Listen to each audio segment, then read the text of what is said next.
catcher. That was Brandon Miles, number 7. Who was really his true deep threat on this team. And Foxworth was all over him. I tell you, Rashid had every opportunity to make this completion. He had no pressure in the pocket. I thought it was a good play call. It was poorly executed by the quarterback. There was no free safety in the middle of the field. You had a chance for a big play there. But instead, unable to capitalize. Now 2nd and 10, and there you capitalize. K.J. Harris running for the first down and a whole lot more. Chris Kelly tackles him. And that is a huge gain for the Mountaineers. 18 yards for K.J. Yeah, 18 stumbling yards. He's not 100%. He's limbering a little bit. He sees that backside cutback. He's just looking for a place to get some more yards and kind of get down. You can see it's not 100%. He's kind of dragging that left leg. Has that hamstring injury. He hurt it in last week's game. Only was able to carry the ball 2 times. He's done very well today. 28 carries, 128 yards, and a touchdown. Very gingerly was he walking yesterday with it. And that's a perfectly thrown pass to Henry. Chris Henry catches it for the first down as he beat Garrett McPherson. Nice touch by Marshall. Pam, perfectly thrown football. 2 plays ago, he had an opportunity to make a big play. Comes back to Chris Henry, his big play receiver. Does a nice job stemming back towards the inside right before the ball comes over his shoulder. Again, well executed. He knows where the ball is going. Rasheed Wallace needed that completion to keep this drive going. 3rd catch for Chris Henry for 53 yards. Big first down into Maryland territory as Colson picks his way through for about a yard or 2.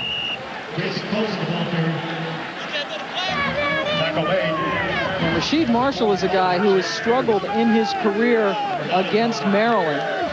Coming into this game, actually in the last 3 games, he was only 24 of 47 with the touchdown. Did have a rushing touchdown, but just unable really to get things going. Maryland had thrown different defensive looks at him, and now his career numbers getting a little bit better because of today. But the bottom line is he's never beaten the Terps, and that's what people here in this town know. That's all that matters. That's all that matters here. And he's heard it for the last 3 years. McQuell Henderson makes his first catch, and he picks up another Mountaineer first down. So a nice drive, a good response here by the Mountaineers as one of the officials tumbles to the turf. Good response after the Novak 46-yard field goal. Field judge Jim Coleman. This is Jim Coleman going down. Talk about football as being a contact sport. Well, it's a collision sport for them. No helmets, no shoulder pads. Might even jar his head back. I'm sure his wife's worried about that official there. Boy, Jim Coleman's tough because McQuell got him with his helmet, and Coleman bounced right back up. He probably played football when they didn't have helmets. He's used to that. That was one tough field judge. Everyone's trying to get in action now. I mean, tremendous rivalry here between Maryland and West Virginia. You couldn't ask for a better ending here, and both quarterbacks have stepped up as of late. Got a nice drive going here for Rasheed Marshall. Rasheed 6 for 15, 92 yards, and he's made some terrific plays as well, especially on 3rd downs with his feet. 1st and 10 from the 26.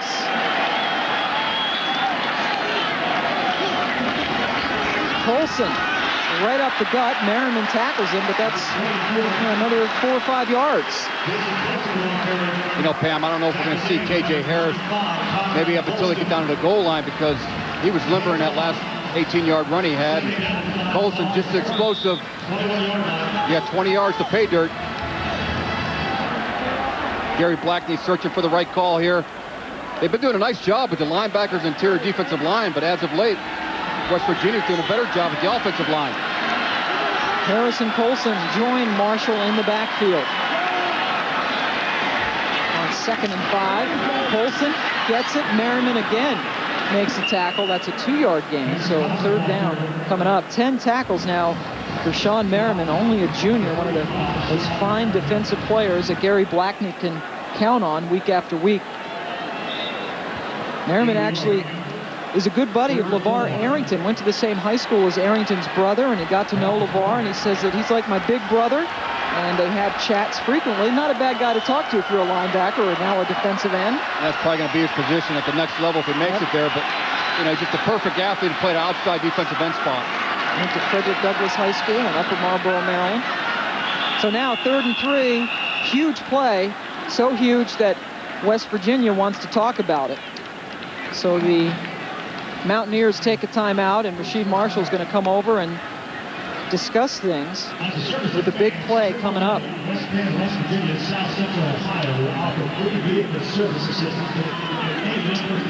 This is a sold-out stadium in Morgantown. Fans literally have been pointing to this game all summer long. It's all head coach Rich Rodriguez and the other players have heard about.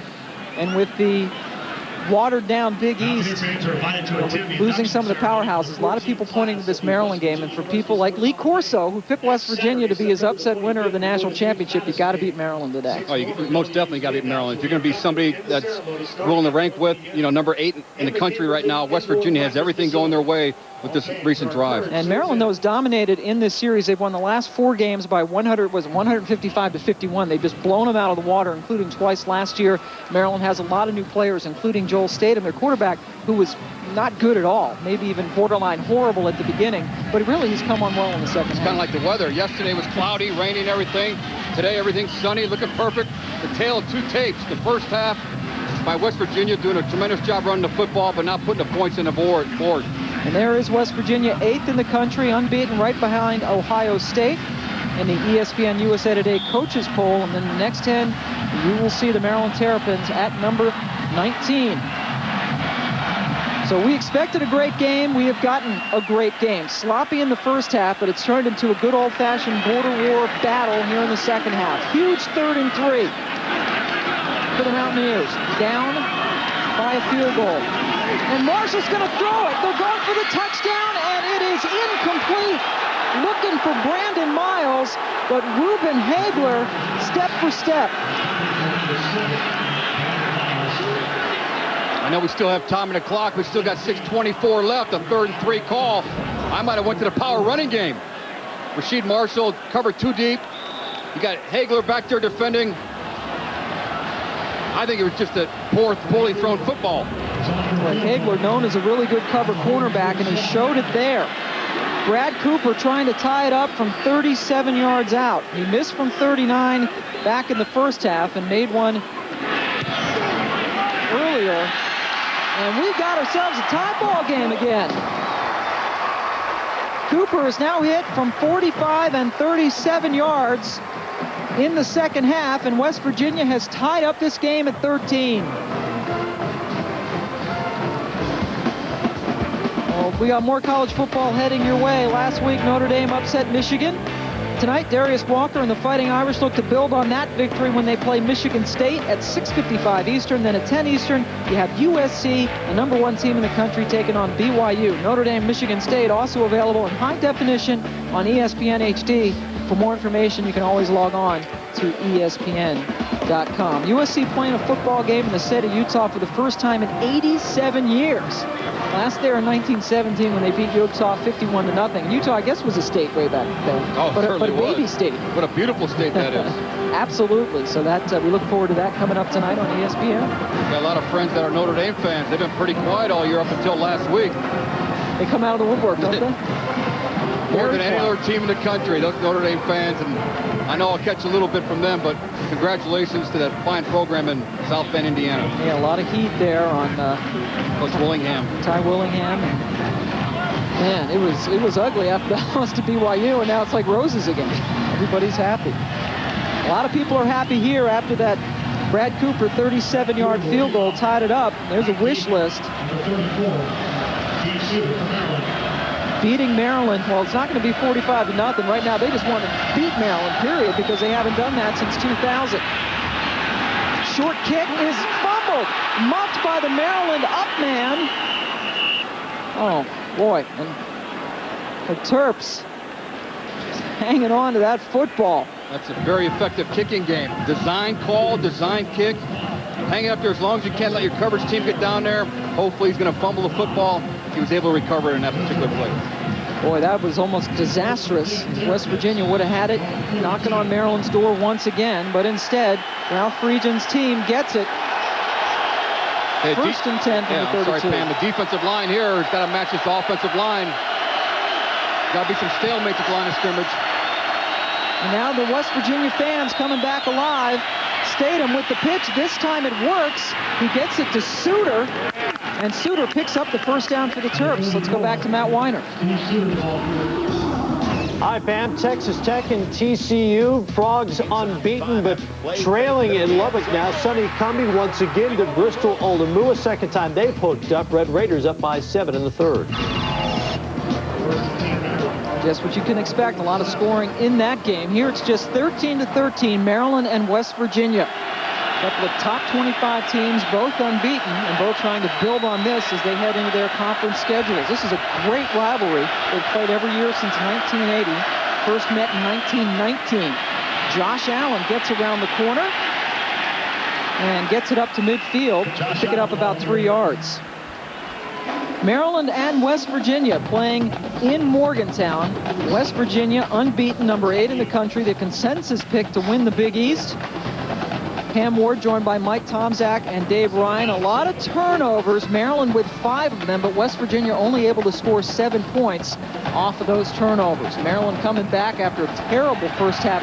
Offensively, Joel Statham threw 3 picks in the first half. Took the lead at 13-10, but Brad Cooper has just kicked the field goal to tie it up. One of the best games of the weekend. We expected it, and we're getting it. Allen, not much. Talk about tighten your chin strap up, put some more air in your helmet. Ben Lynch, one of your leaders on the defense, starting to hear some noise from him. And you see that right shoulder and arm taped up for Lynch. Did not play at all last week because he strained his shoulder against East Carolina, but there's no way we're going to keep Ben Lynch out of this game. Not at all. These fans are into 3rd and 5. They're going to try to get the ball back for him.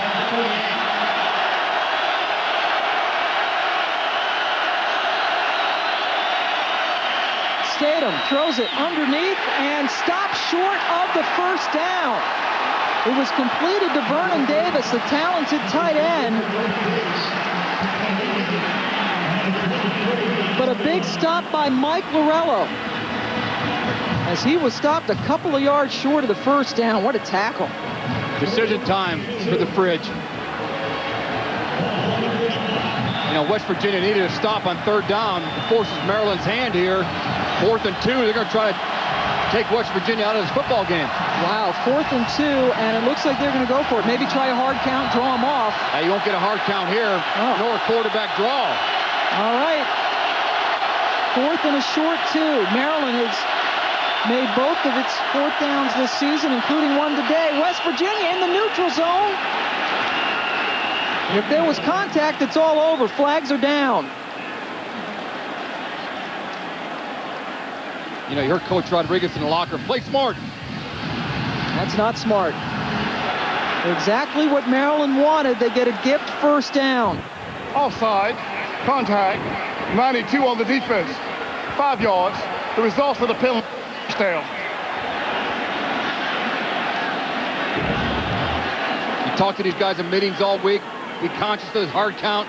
4th and 2. Don't get. There's 3 or 4 guys out here on the left side that made contact. We're in a neutral zone. Not a smart football team defensively when you beat yourself in a 4th and 2 play. Yeah, they fingered Ben Lynch, but you're right. There were at least 2 or 3 other guys who could have been whistled for it. Good hard count by Statham. 1st and 10 from the 39 for the Terps. Tie ball game. And coming around from the wide receiver spot, stopped down, is JoJo Walker. Lost about a half a yard or so.